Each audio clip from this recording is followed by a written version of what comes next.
है दोस्तों, welcome to inside UPSC. आज से हम शुरू करने वाले हैं हिस्ट्री की सीरीज। अब इंडियन हिस्ट्री में भी जो है इसका तीन पार्ट में डिवीजन होता है। कौन से? एंशिएंट हिस्ट्री, मिडाइवल हिस्ट्री और मॉडर्न हिस्ट्री। तो सबसे पहले जो है हम मॉडर्न हिस्ट्री को कवर करेंगे। क्यों? क्योंकि यूपीएससी के एग्जाम में जो है ना मॉडर्न हिस्ट्री का बहुत ज्यादा वेटेज है। इससे जो है ज्यादा क्वेश्चन पूछे जाते हैं, चाहे फिर वो प्रिलिमिनरी एग्जाम हो चाहे फिर वो मेंस एग्जाम हो। ठीक है, जैसे ही ये टॉपिक हमारा कंप्लीट हो जाएगा मॉडर्न हिस्ट्री का, तो हम क्या करेंगे, एंशिएंट हिस्ट्री और मिडाइवल हिस्ट्री को भी हम कवर कर लेंगे। ठीक है, तो चलिए शुरू करते हैं आज का टॉपिक। तो देखो, आज हम पढ़ेंगे arrival of European countries in India. मतलब जो यूरोपियन देश जो इंडिया में एंटर हुए थे ना, इनके बारे में हम आज ओवरव्यू देखेंगे। देन इन पर जो है हम सेपरेटली वीडियो बनाना शुरू कर देंगे एक एक।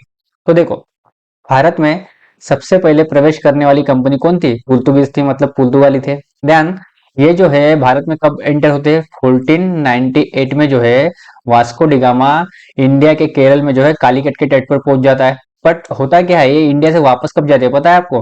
1961 में जो है ये इंडिया से जो है ना वापस चले जाएंगे। तो देखो, भारत को आजादी कब मिली थी? 1947 में जो है इंडिया को आजादी मिली थी। तो लगभग लगभग ये जो है 13 साल जो है भारत में रहे थे फिर से। तो इसका मतलब क्या है, इन्होंने क्या किया, जब इंडिया को आजादी मिली तभी जो है इनको वापस चले जाना चाहिए था अपने देश पुर्तगाल। परंतु इन्होंने क्या किया, गोवा जो था ना, गोवा पर अपना कब्जा जमाए रखा। एंड इंडियन गवर्नमेंट की बातचीत करने पर भी जो है ये गोवा छोड़ने को तैयार नहीं थे। फाइनली भारत सरकार ने क्या किया, एक मिलिट्री एक्शन लिया।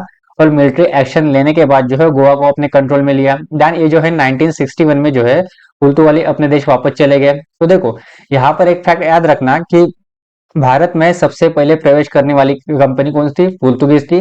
और भारत से सबसे लास्ट में जाने वाली कंपनी भी कौन सी थी? पुर्तगीज ही थी। देन सेकंड नंबर पे कौन आया इंडिया में? डच आए। ठीक है, अब डच क्यों आए? देखो, ये जो पुर्तगाली थे ये जब इंडिया में आए ना, तो इन्होंने क्या किया, ये जो इंडिया में क्यों आए, ये जो है इंडिया से ट्रेड करना चाहते थे। इंडिया के ट्रेड पर जो है मोनोपोली हासिल करना चाहते थे। मतलब मान लो ये जो है इंडिया से ट्रेड कर रहे हैं। ठीक है, इंडिया से ये 100 रुपए का सामान अगर लेंगे ना, तो ये यूरोप में जाकर यही सामान जो है 160 रुपए का बेचेंगे यूरोप में। तो इनको जो है 60 रुपए जो है प्रॉफिट हो रहा था। देन इससे क्या हो रहा था, इससे जो है पुर्तगालियों की इकोनॉमी ग्रो हो रही थी, इनके कंट्रीज की। तो इसी के चक्कर में जो है ये 60 रुपए का प्रॉफिट देखकर देखकर जो है अदर यूरोपियन कंपनी भी जो है, डच भी जो है ये प्रॉफिट कमाना चाहती थी। इसीलिए डच जो है इनके पीछे पीछे आए। देन डच और पुर्तगाल के संबंध जो है ना यूरोप में बहुत शत्रुता के संबंध थे इनके। जैसे ही डच इंडिया में आते हैं ना, तो ये क्या करते हैं, पुर्तगालियों ने जितनी भी जगह पर जो है इंडिया में अपने बेस बनाए थे, अपनी फैक्ट्रियां स्थापित की थी ना, इनको रिप्लेस कर देते हैं ये डच। ठीक है, ऑलमोस्ट। देन इन्हीं के चक्कर में जैसे इनकी छोटी मोटी वॉर चल रही होती है, तो क्या होता है, ब्रिटिश भी इंडिया में प्रवेश कर जाते हैं। ठीक है, तो ब्रिटिश के बाद कौन आता है इंडिया में? फिर डेनिश आते हैं। फिर डेनिश के बाद कौन आते हैं इंडिया में? लास्ट नंबर पर आते हैं फ्रांसीसी। ठीक है, अब होता क्या है, इनके बीच में चल रही थी छोटी मोटी वॉर, तो हो क्या जाता है, ब्रिटिश भी आ जाता है। ब्रिटिश भी क्यों आता है? ब्रिटिश भी जो है इंडिया के टेरिटोरी पर मोनोपोली स्टेब्लिशमेंट करने के लिए आता है। ये भी जो है इंडिया से ट्रेड कर कर जो है प्रॉफिट कमाना चाहता है, अपने देश की इकोनॉमी को ग्रो करना चाहता है। तो इसी बीच क्या होता है, पुर्तगाली और ब्रिटिशों के बीच में जो है एक वॉर हो जाती है। कब? 1612 में जो है बैटल ऑफ सॉली होता है। ये कहाँ पर है?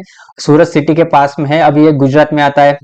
मॉडर्न डेज की अगर हम बात करें तो इसमें क्या होता है, इसमें जो है पुर्तगाली पराजित हो जाते हैं ब्रिटिश से। ठीक है, अब तो इनका काम खत्म हो गया पुर्तगालियों का। ठीक है, अब पुर्तगालियों का काम खत्म होने का मतलब ये नहीं है, यानी कि ये जो बैटल ऑफ सवाली में हार गए ना 1612 में, इसका मतलब ये नहीं कि ये इंडिया से वापस चले जाएंगे। अब होगा क्या, जैसे ये इंडिया पर ट्रेड पर जो है मोनोपोली हासिल करने की कोशिश कर रहे थे पुर्तगाली, देन इंडिया को जो है कॉलोनी बनाने की कोशिश कर रहे थे, इंडिया पर राज करने का सपना देख रहे थे।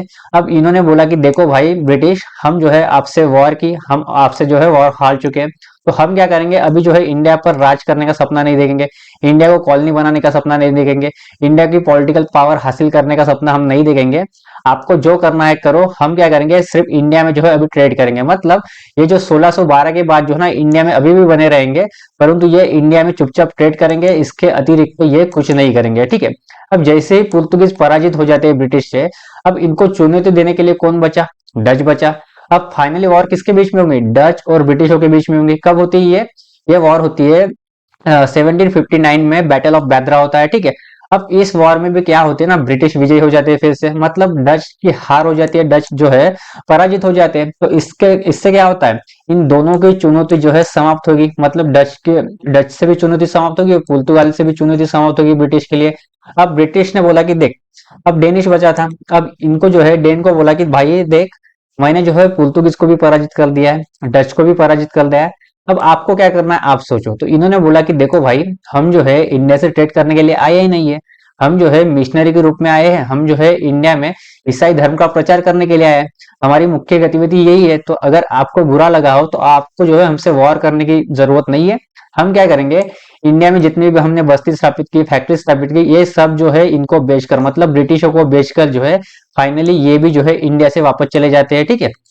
तो अब क्या होता है, अब पुर्तगाली भी खत्म, डच भी खत्म, यानी कि इनका इंडिया से एग्जिस्टेंस मत समाप्त नहीं होता, मतलब इंडिया पर राज करने का सपना ये भूल जाते हैं और डेन भी जो है वापस चले जाते हैं। तो अब बचा कौन, अब जो है फाइनली बचता है फ्रांसीसी। अब फ्रांसीसी को बोलता है ब्रिटिश के, देख भाई, मैंने ऑलरेडी इन तीनों को जो है बात समझा कर, मतलब वॉर भी की और बातचीत कर कर भी जो है इंडिया के टेट पर मोनोपोली हासिल करने के लिए ये सब मैंने किया है। तो अच्छा होगा कि आप चले जाओ इंडिया से। तो ये बोलता है कि नहीं भाई, जो सपना आप देख रहे हो ना इंडिया पर, इंडिया के टेट पर जो है मोनोपोली इस्टेब्लिशमेंट करने का, इंडिया से जो है व्यापार कर कर अपनी इकोनॉमी ग्रो करने का, इंडिया पर राज करने का, यही सपना लेकर मैं भी इंडिया आया हूँ, ठीक है। इंडिया के ट्रेड पर मैं भी मोनोपोली हासिल करना चाहता हूँ, इंडिया को कॉलोनी मैं भी बनाना चाहता हूँ और इंडिया पर राज मैं भी करना चाहता हूँ। तो इससे क्या हो जाता है, इससे जो है इन दोनों में जो ना एक वॉर शुरू हो जाती है, ठीक है। अब इन दोनों के बीच में, यानी कि ब्रिटिश और फ्रांसीसी के बीच में जो है टोटल 3 वॉर होती है, ये हम आगे डिटेल में देखेंगे। आज हम सिर्फ ओवरव्यू देख रहे हैं, इसलिए हम यहाँ पर मैं डिस्कस नहीं करूंगा। तो क्या होता है, फर्स्ट कार्नाटिक वार होता है, सेकंड कार्नाटिक वार होता है और एक थर्ड कार्नाटिक वार होता है। तो होता क्या है, ये थर्ड कार्नाटिक वार जब चल रहा होता है 1760 में जो ना बैटल ऑफ वाडीवंश होता है, ये जो है तमिलनाडु के पास में एक लोकेशन है।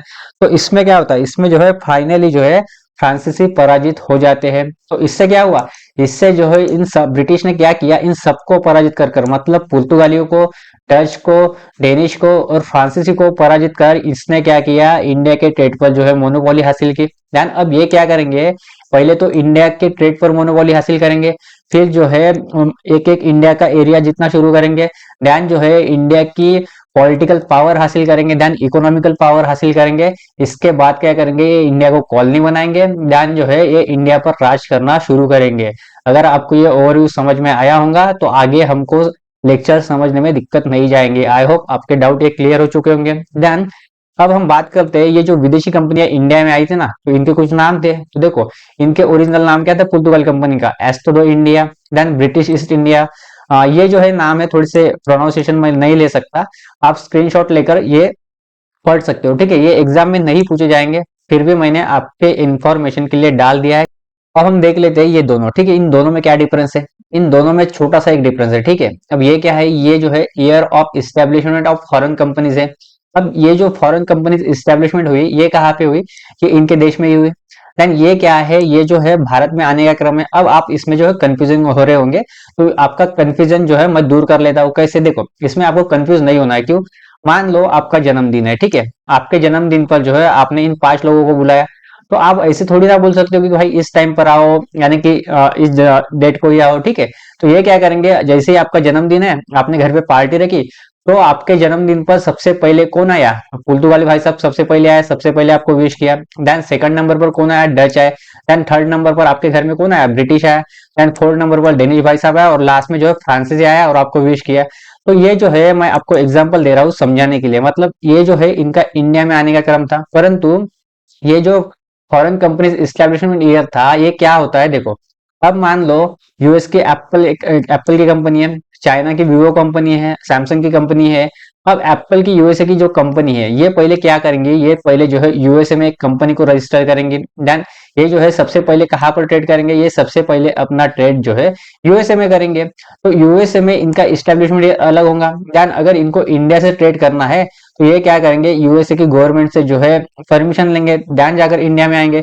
तो ये जो इस्टेब्लिशमेंट ईयर है ना, ये जो पुर्तगाल कंपनी ने जो कंपनी की स्थापना की थी 1498 में, ये जो है इनके खुद के देश में की थी। अब क्यों की थी, क्योंकि इनको जो है इंडिया से ट्रेड करना था। तो इन्होंने क्या किया, पुर्तगालियों ने अपने देश में एक 1498 में एक फैक्ट्री की स्थापना की। देन इन्होंने जो है पुर्तगाल की गवर्नमेंट से बात की, सरकार से बात की और बोला कि हमको जो है इंडिया से ट्रेड करना है, ठीक है, तो हमको परमिशन चाहिए।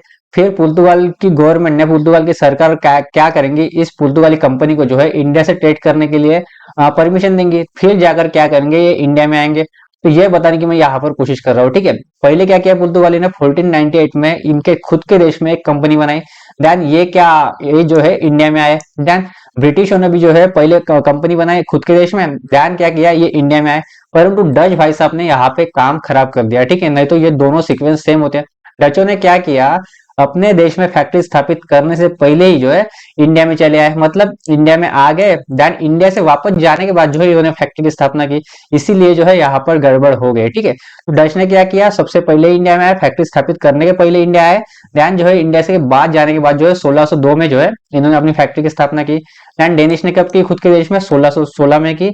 देन फ्रांसीसियों ने कब की, 1664 में जो है इन्होंने अपने खुद के देश में कंपनी की स्थापना की, इस्टेब्लिशमेंट किया है, ठीक है।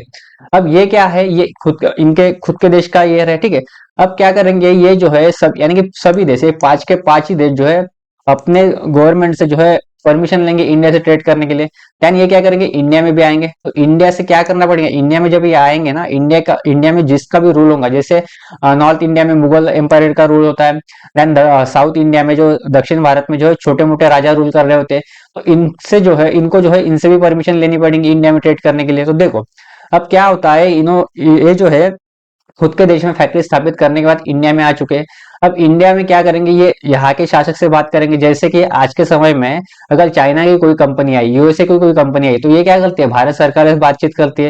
ये कहती है कि हमको जो है कुछ जगह दो, यहाँ पर हमको ट्रेड करना है, यहाँ पर हमको फैक्ट्री स्थापित करनी है।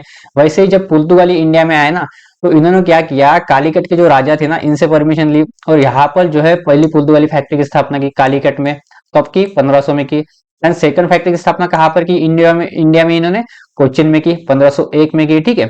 ये सब जो है एग्जाम में नहीं पूछेगा, वनडे एग्जाम में पूछ सकता है, परंतु ये फैक्ट आपको पता होने चाहिए। यूपीएससी का अगर दिमाग घूम गया तो कभी भी आपको पूछ सकता है। देन अब डच ने क्या किया, डच जब से जैसे ही इंडिया में आए, तो डच ने जो है मुसलीपट्टनम में जो है, ये आंध्र प्रदेश में आता है, 1605 में जो है फर्स्ट फैक्ट्री की स्थापना की। ये लोकेशन भी देख लो आपको, ये देखो, ये हो गया कालीगढ़, ये हो गया कोचिन। देन मुसलीपट्टनम की बात करें तो ये हो गया मुसलीपट्टनम।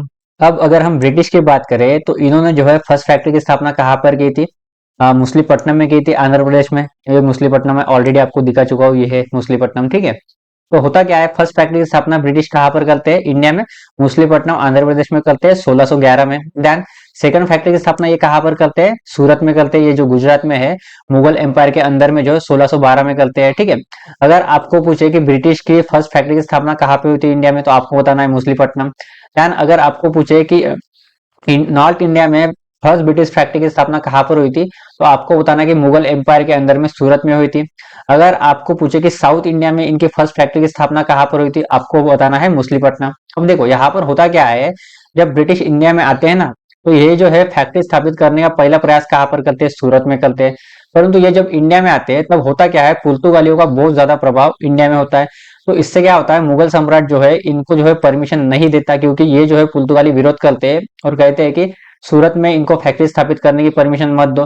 तो होता क्या है, इनसे नाराज होकर जो है ये साउथ इंडिया में चले जाते हैं, यहाँ पर जो है मुगल एम्पायर का रूल नहीं होता, इसलिए फर्स्ट फैक्ट्री की स्थापना जो है ये मुसलीपट्टनम में करते हैं। देन 1612 में क्या होता है, मैंने पीछे ही बताया है कि 1612 में बैटल ऑफ स्वाली होता है। अब बैटल ऑफ स्वाली में क्या होता है, ये जो ब्रिटिश है ना, पुर्तगाली को पराजित कर देते हैं।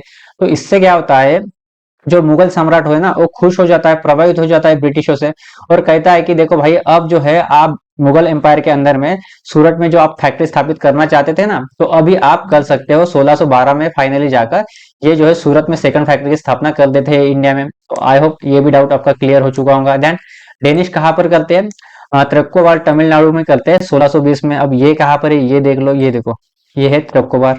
देन फ्रांसीसी कहाँ पर करते हैं इंडिया में फर्स्ट फैक्ट्री की स्थापना, सूरत में करते हैं। देखो ब्रिटिशों को जो है फर्स्ट अटेम्प्ट में सूरत में फैक्ट्री स्थापित करने की परमिशन नहीं मिली थी, परंतु फ्रांसीसियों ने जो है फर्स्ट अटेम्प्ट में ही जो है मुगल एम्पायर के अंदर में सूरत में फैक्ट्री की स्थापना की थी 1668 में। देन सेकंड फैक्ट्री की स्थापना कहाँ पर की थी इन्होंने, मुसलीपट्टनम में की थी 1669 में। आई होप आपको जो है ये भी क्लियर हो चुका होगा कि इन्होंने इंडिया में कहाँ पे फैक्ट्री की स्थापना की थी और इनका एस्टेब्लिशमेंट ईयर क्या था। ओके, अब हम देख लेते हैं कि भारत के लिए समुद्री मार्ग की खोज एवं पुर्तगाली आगमन। अब देखो, यही पॉइंट जो है ना आपको क्लियर करना है। क्यों? क्योंकि बहुत से लोग और बहुत से टीचर क्या कहते हैं कि ये जो है ना, वास्को डी गामा ने इंडिया की खोज की, परंतु वास्को डी गामा ने इंडिया की खोज नहीं की। वास्को डी गामा ने क्या किया, एक नए समुद्री मार्ग की खोज की यूरोप और इंडिया से ट्रेड करने के लिए। अब होता क्या है, यूरोप और इंडिया का ट्रेड जो है ना बहुत सालों से पहले चल रहा होता है, परंतु जिस दो रास्ते से ट्रेड चल रहा होता है ना, ये बाधित हो जाते हैं। ये जो दो रास्ते थे ये मैं आपको आगे दिखाऊंगा। तो इसलिए वास्को डिगामा क्या करता है, एक नए समुद्री मार्ग की खोज करता है और इंडिया पहुंचता है रूट ट्रेडिंग करने के लिए। तो इसीलिए मैं यहाँ पर कह रहा हूँ कि वास्को डिगामा ने इंडिया की खोज नहीं की थी। वास्को डिगामा ने क्या किया था, भारत के साथ ट्रेड करने के लिए एक नए समुद्री मार्ग की खोज की थी। देखो, भारत के लिए नए समुद्री मार्ग की खोज पुर्तगाली व्यापारी वास्को डिगामा ने 17 मई 1498 को भारत के पश्चिमी तट पर अवस्थित बंदरगाह कालीकट पहुंचकर की। भारत के सामुद्रिक रास्ते की खोज 15वीं सदी के अंत में हुई, जिसके बाद यूरोपियों का भारत आगमन आरंभ हुआ। अब क्या होता है, यूरोप के देश जो ट्रेड कर रहे होते हैं ना इंडिया से, अभी मैं बताया कि ये जो दो रास्ते से पहले से मौजूद, ये बारिश हो जाते हैं। तो यूरोप और इंडिया का ट्रेड जो है रुक जाता है। देन वास्को डिगामा क्या करता है, एक नए समुद्री रास्ते की खोज करता है और इंडिया पहुंचता है। तो जैसे ही वास्को डिगामा एक नए समुद्री मार्ग की खोज करता है ना, इनके पीछे पीछे अब रास्ते का पता चल जाता है पुर्तगाल को। तो पुर्तगाल के पीछे पीछे क्या करेंगे, डच भी आएंगे इंडिया में, ब्रिटिश भी आएंगे, डेनिश भी आएंगे और फ्रांसीसी भी आएंगे। यही ये पॉइंट कहने की कोशिश कर रहा है, ठीक है। अब हम देखते हैं कि ये जो दो ट्रेडिंग रूट पहले से मौजूद थे ना इंडिया के साथ ट्रेडिंग करने के लिए, ये बाधित क्यों हुए थे, इसको हम थोड़ा सा समझ लेते हैं। और वास्को डिगामा को जो है एक नए समुद्री मार्ग की खोज करने की आवश्यकता क्यों पड़ी। देखो, ये जो है ना, ये इस रास्ते से आया था वास्को डी गामा। ये केप ऑफ गुड होते होते ये जो है 1498 में इंडिया पहुंचा था, कालीकट। अब आपके दिमाग में एक तुरंत सवाल आएगा कि वास्को डी गामा आने से पहले क्या इंडिया का ट्रेड हो भी रहा था, तो कौन से रास्ते से हो रहा था, ये हम जान लेते हैं। देखो, इसके लिए हमको प्रीवियस पोजीशन जाननी पड़ेगी और भारत और यूरोप के बीच वापस संबंध जानने पड़ेंगे, और जो दो रास्ते पहले से मौजूद थे ये क्यों बाधित हुए थे इसको भी हमको समझना पड़ेगा। तो देखो, अब देखो ये है पुर्तगाल, ठीक है। अब पुर्तगाल का व्यापारी कौन था, वास्को डिगामा। इस रास्ते से जो है एक नए समुद्री मार्ग के रास्ते से जो है इंडिया पहुंचा था 1498 में, ठीक है। अब ऐसा नहीं कि वास्को डिगामा के आने के बाद ही जो है इंडिया और यूरोप का ट्रेड शुरू हुआ था। इससे पहले भी जो है ना यूरोप के देश इंडिया से ट्रेड कर रहे थे। कौन से दो रास्ते से, एक रास्ता ये हो गया, ठीक है, और एक रास्ता ये हो गया। अब इंडिया से ट्रेड कौन कर रहा था, इटली ट्रेड कर रहा था। अब किसके अंडर में ट्रेड कर रहा था, जब इटली इंडिया के साथ ट्रेड कर रहा था ना, तो इस दो रास्ते पर, इस एरिया पर जो है बल्जेंटाइन एम्पायर का रूल था। अब बल्जेंटाइन एम्पायर का रूल मतलब यहाँ पर जो है ईसाई शासक का रूल था, ईसाई धर्म के शासक का रूल था। अब ईसा यहाँ पर भी ईसाई धर्म के शासक का रूल था इस एरिया पर भी, और यहाँ पर भी जो है ईसाई धर्म के लोग रहते थे। तो इससे जो है भाई भाई करके जो है ये ट्रेड कर रहे थे। अब प्राइमरली जो है इंडिया से ट्रेड कौन कर रहा था, इटली कर रहा था। अब इटली कैसे ट्रेड कर रहा था, देखो, अगर इटली को इंडिया का सामान लगेगा तो इंडिया इंडिया का सामान इटली तक कौन पहुंचाएंगे। तो ये दो दो रास्ते से जो है इराक ईरान होते हुए समुद्री रास्ते से इंडिया, और एक रास्ता ये इजिप्ट से होते हुए फिर लाल सागर से होते हुए इंडिया। यहाँ से जो है अरब ट्रेडर्स क्या करते थे, इटली को सामान पहुंचाते थे इंडिया का।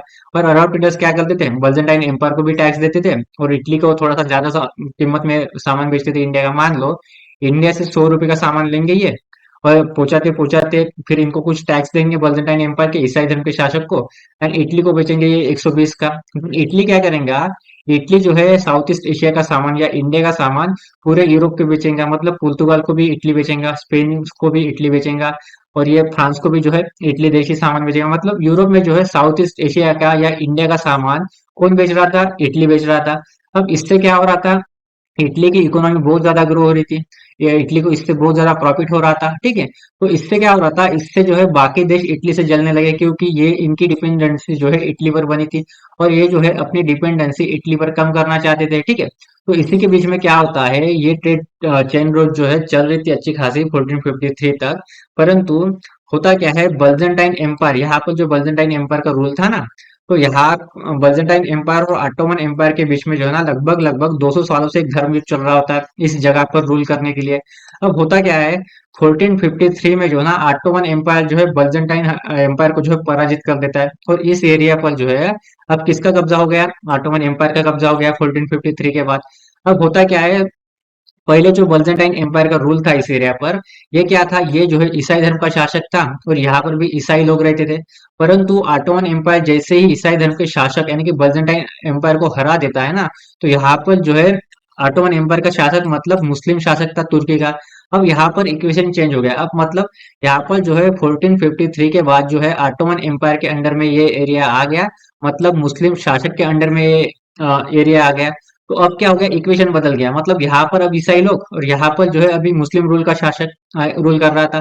तो इससे क्या हो गया, इससे जो है इनके देशों ने बोला कि देखो भाई, इस एरिया पर जो है हमारे ईसाई धर्म के शासक यानी कि बल्जेंटाइन एम्पायर का रूल था, हम ट्रेड कर रहे थे, हमको कोई दिक्कत नहीं थी। परंतु इस एरिया पर जो हमने राज कर कर छोड़ा ना, अब ऑटोमन एम्पायर का रूल आ गया, मतलब मुस्लिम शासक का रूल आ गया। और हम जो है इनसे जो है ट्रेड नहीं करेंगे, हम जो है इन पर डिपेंड नहीं रहेंगे, ये जो है हम दो रास्तों पर डिपेंड नहीं रहेंगे। इसीलिए क्या होता है, यहाँ पर जो है यूरोप में कंजर्वेटिव टाइप के लोग थे, परंतु इटली भी अभी भी जो है छुपके छुपके ट्रेड कर रहा था, क्योंकि इसको कोई मतलब नहीं था कि इस ट्रेडिंग रूट पर किसका कब्जा है, इसको सिर्फ व्यापार से मतलब था। परंतु यह बाकी यूरोप के जो देश है ना, यहाँ पर जो है कंजर्वेटिव टाइप के लोग थे, और ये जो है यहाँ पर डिपेंड नहीं रहना चाहते थे, ऑटोमन एम्पायर के अंडर में जो है ट्रेड नहीं करना चाहते थे। और इटली पर भी ये डिपेंड नहीं रहना चाहते थे, क्योंकि इन पर जो है इनकी डिपेंडेंसी बहुत ज्यादा बढ़ रही थी। तो ये जो दो रीजन थे, एक तो इटली की वर्चस्वता तोड़ना चाहते थे, और ऑटोमन एम्पायर पर जो है ये डिपेंड नहीं रहना चाहते थे। इसीलिए जो यूरोप के अदर देश थे ना, इन्होंने क्या किए, ये दो रास्ते की बजाय एक नए रास्ता फाइंड आउट करने की कोशिश की। इसी के बीच में क्या होता है, पुर्तगाल का जो राजा होता है ना, वास्को डिगामा को प्रोत्साहित करता है और कहता है कि आपको जितना पैसा लगेगा, आपको जितने जहाज लगेंगे, आपको जितने भी आदमी लगेंगे ना, आपको क्या करना है, आपको जो है भारत के साथ ट्रेड करने के लिए हमको एक नए समुद्री रास्ते की खोज करनी है, क्योंकि यहाँ पर जो है ऑटोमन एम्पायर का रूल आ गया, हमको जो है इन पर डिपेंड नहीं रहना है। तो इससे क्या हो गया, ट्रेड बाधित हो गया ऑटोमन एम्पायर आने के बाद। तो पुर्तगाल के राजा ने जो है वास्को डिगामा को सपोर्ट किया, वास्को डिगामा को पैसे दिया, फिर वास्को डिगामा भी चल पड़ा और बोला कि देखो भाई, आपके सम्मान के लिए ना मैं एक नए समुद्री मार्ग की खोज करूंगा। फिर वास्को डिगामा इस रास्ते से खोज करते करते, इंडिया की खोज करते करते, इतना जो है लंबा डिस्टेंस जो है सफर तय करते हुए ये इंडिया पहुंचता है फाइनली। तो इसलिए वास्को डिगामा ने एक नए समुद्री रास्ते की खोज की। तो आई होप आपको जो है ये समझ में आ चुका होगा कि वास्को डिगामा ने इंडिया की खोज नहीं की, वास्को डिगामा ने क्या किया, इंडिया से ट्रेड करने के लिए एक नए समुद्री मार्ग की खोज की। ध्यान, अब ये जो है ऑटोमन एम्पायर पर डिपेंड नहीं रहना चाहते थे, और इनके पीछे पीछे क्या किया, ये फ्रांस भी पहुंचा इंडिया, ये यूनाइटेड किंगडम भी आ जाएगा इंडिया, डच भी आ जाएगा इंडिया, सब लोग जो है इंडिया पहुंचना शुरू हो जाएंगे। तो इसीलिए मैं आपको समझा रहा हूँ कि इंडिया की खोज वास्को डिगामा ने नहीं की। आई होप आपको जो है ये टॉपिक अच्छे से समझ में आ चुका होगा, और ये वीडियो जो है यहाँ पर हो जाती है दोस्तों समाप्त। Thank you for visiting to my channel. Do like, subscribe and share to the maximum. मिलते हैं एक अगले वीडियो में। हम क्या करेंगे, अगली वीडियो में पुर्तगालियों के बारे में सेपरेटली हम पढ़ेंगे, ठीक है। तो थैंक्स फॉर लिसनिंग, मिलते हैं एक अगले वीडियो में।